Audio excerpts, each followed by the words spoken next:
Olá, eu sou a Carly. Tenho 17 anos agora, mas essa história aconteceu quando eu tinha 15.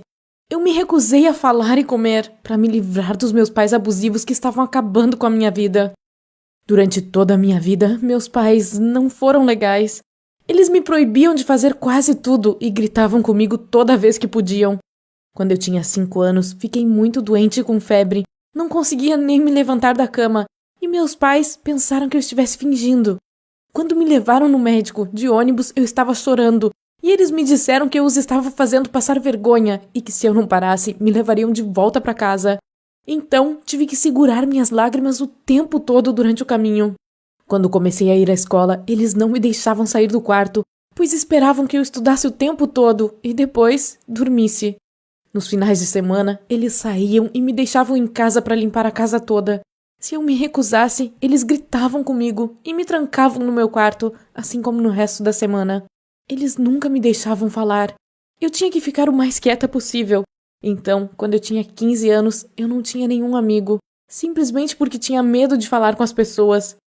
Meus colegas de classe e até meus professores me odiavam, pois achavam que eu era estranha.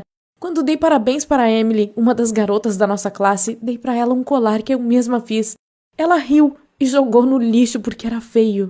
Peguei ele do lixo e eles continuaram rindo de mim, me chamando de camelô, ambulante e coisas assim. Quando um professor me perguntava alguma coisa, eu não conseguia nem responder, pois tinha muito medo, e eles achavam que eu era burra mesmo. Toda vez que eu tentava explicar minha situação em casa, meus pais ficavam com raiva de mim, pois achavam que eu estava inventando desculpas. Então, eu desisti. Eu parei de falar. Nem mais uma palavra, pois tudo só piorava. Eu também esperava que alguém notasse isso e me ajudasse de alguma forma. Toda vez que um professor me perguntava algo, eu ficava em silêncio. Eles ficavam com raiva, mas depois esqueciam e seguiam em frente.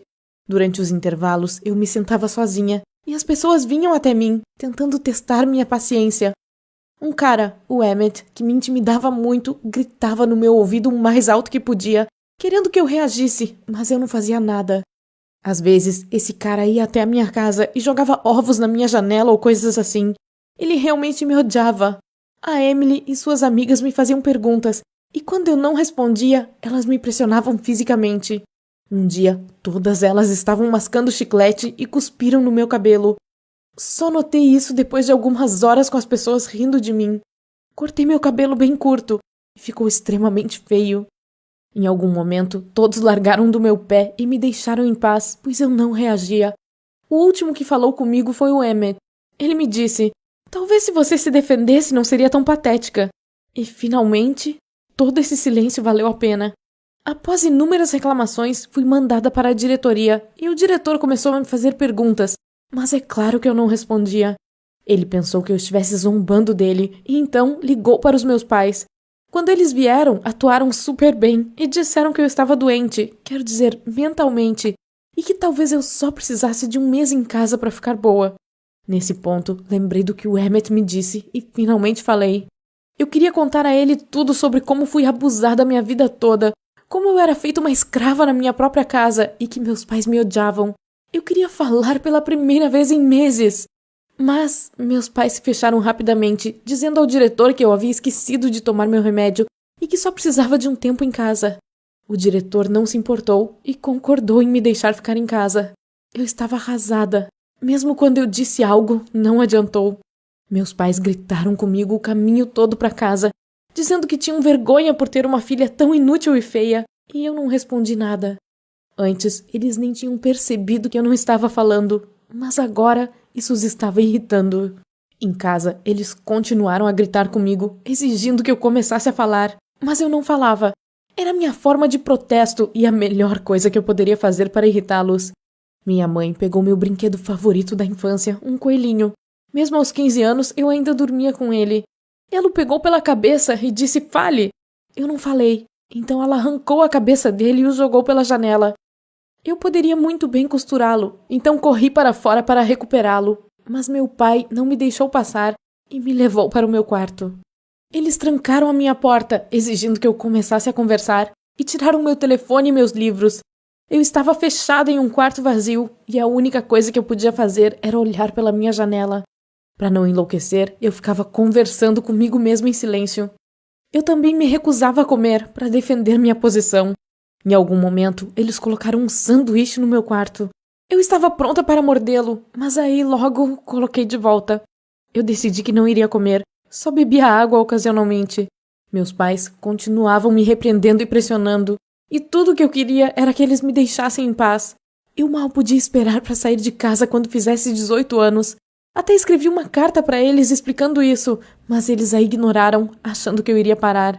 Mas eu sabia que mais cedo ou mais tarde ganharia esse jogo e conseguiria o que queria. Depois de uma semana nessa, alguém jogou uma pedra na minha janela. Era o Emmett. Ele estava segurando um pedaço de papelão escrito "Idiota assustadora" e estava sorrindo. Mas quando ele me viu, no estado em que eu estava, seu sorriso desapareceu e ele deixou cair o cartaz. Nós nos olhamos por 1 minuto e então ele fugiu. Depois de alguns dias, a polícia chegou lá em casa. Não me lembro de nada disso, pois estava no meu limite. Só me lembro de muitos gritos e sons estranhos. Fui internada no hospital e lá fui alimentada através de um tubo. Médicos, psiquiatras e assistentes sociais vieram falar comigo, fazendo perguntas, e eu finalmente comecei a falar e contei tudo a eles. Foi bom, mas ainda me sentia sozinha. Não sabia exatamente o que havia acontecido, mas logo descobri. Uma enfermeira me contou que um garoto, o mesmo que contou para a polícia, vinha todos os dias perguntar por mim. Eles diziam que ele poderia me visitar, mas ele sempre se recusava. Eu sabia que era o Emmett. Às vezes, ele me trazia chocolate ou algo assim, ou esperava horas no hospital, mas nunca entrava para me ver. Depois de algum tempo, fui colocada em um lar para adoção por um período e fiquei muito melhor e mais saudável. Em algum momento, fui informada de que meus pais foram presos. E sabe de uma coisa? Eu sorri. Eu fiquei feliz.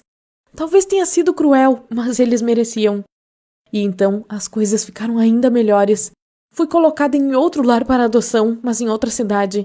Eu mandei uma mensagem para o Emmett, dizendo que estava me mudando e que queria que ele viesse me ver enquanto ainda dava. E ele veio.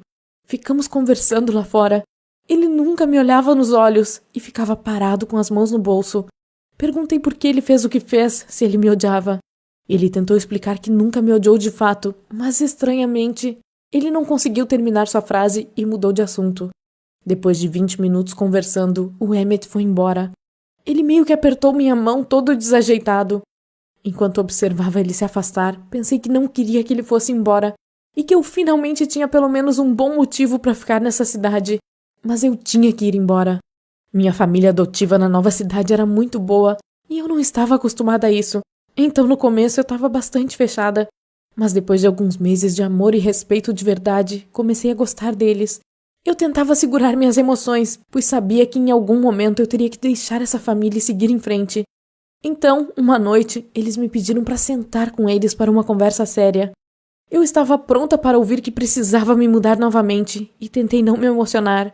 Mas então, eles me perguntaram se eu queria ser adotada por eles. Eu comecei a chorar pela primeira vez em anos. Eu disse que sim, e eles me abraçaram. Eu mantinha contato com o Emmett, conversávamos quase todos os dias e contei para ele o quanto eu estava feliz e agradecida a ele por tudo. E então, ele disse que um dia viria me visitar na minha nova cidade e fiquei muito feliz em ouvir isso. Mas quando ele veio, ele me chocou com algumas notícias terríveis. Nós dois éramos tímidos, mas estávamos felizes em nos ver. Comecei a perceber que o Emmett gostava de mim e eu gostava dele. E ele não veio apenas me visitar, ele fugiu de casa porque estava cansado dos pais dele, que eram tão abusivos quanto os meus. E ele queria começar a trabalhar para que depois eu fosse morar com ele. Ele confessou seu amor por mim, algo que ele não conseguiu fazer por anos. Me pediu para fugir com ele, abandonar a escola e finalmente começar a viver como queríamos. Eu não sabia o que dizer. Eu finalmente tinha uma família amorosa e amigos. Então eu apenas balancei minha cabeça. Pedi a ele que tentasse terminar a escola e poderíamos começar uma vida juntos ou algo assim. Mas em vez disso, o Emmett só se levantou e saiu. Fiquei arrasada, pois ele desapareceu das redes sociais e não sei onde ele está ou o que aconteceu com ele. Ele provavelmente se sentiu traído por mim. Vou continuar estudando e tentando melhorar para ter uma chance de levar uma vida melhor e poder ajudar o Emmett se ele aparecer na minha vida novamente. Por favor, compartilhe essa história com seus amigos, pois assim talvez o Emmett a veja e volte.